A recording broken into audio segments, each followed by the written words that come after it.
Inquiétude chez les travailleurs de Visit Brussels. Ils se mobilisent pour la première fois depuis l'annonce de l'importante coupe budgétaire de 5,7 millions d'euros. Les syndicats projettent une perte de la moitié des emplois minimum d'ici 2029. Comme d'autres, Louis, conseiller juridique pour la structure depuis près de 3 ans, craint pour le futur. Je voulais travailler pour la région pour avoir un emploi stable et là c'est plus du tout garanti. Un petit peu de colère aussi parce que quand on sait qu'on fait bien notre travail et qu'on souligne régulièrement qu'on fait bien notre travail, ça fait mal de se dire qu'on est coupé budgétairement.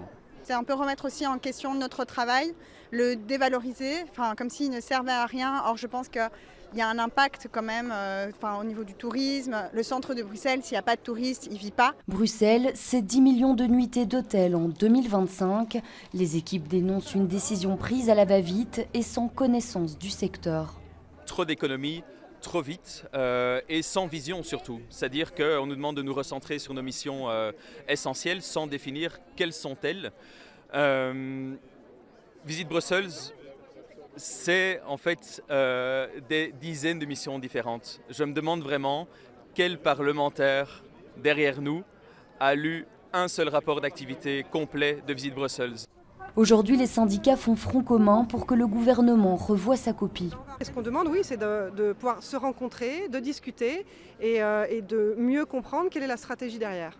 Visit, c'est pas seulement la grosse centaine de travailleurs, c'est vraiment aussi tous les partenaires et donc ça pourrait toucher plus de 30 000 emplois qui seraient directement impactés par ces coupes. Des partenaires comme le chocolatier Laurent Gerbeau sont venus soutenir Visit Brussels et plus largement le tourisme bruxellois. Couper les budgets d'office du tourisme, c'est donner la clé aux autres villes qui sont en compétition pour le tourisme. Donc donner la clé alors à Lisbonne, à Barcelone, à Paris, à Amsterdam. Donc c'est déjà dur d'attirer les touristes chez nous. Il y a un boulot incroyable qui a été fait depuis plus de 15 ans. Que tout le secteur va être invisibilisé. Et en fait, c'est tout l'écosystème dont les musées qui dépendent de Visit Brussels qui va être impacté.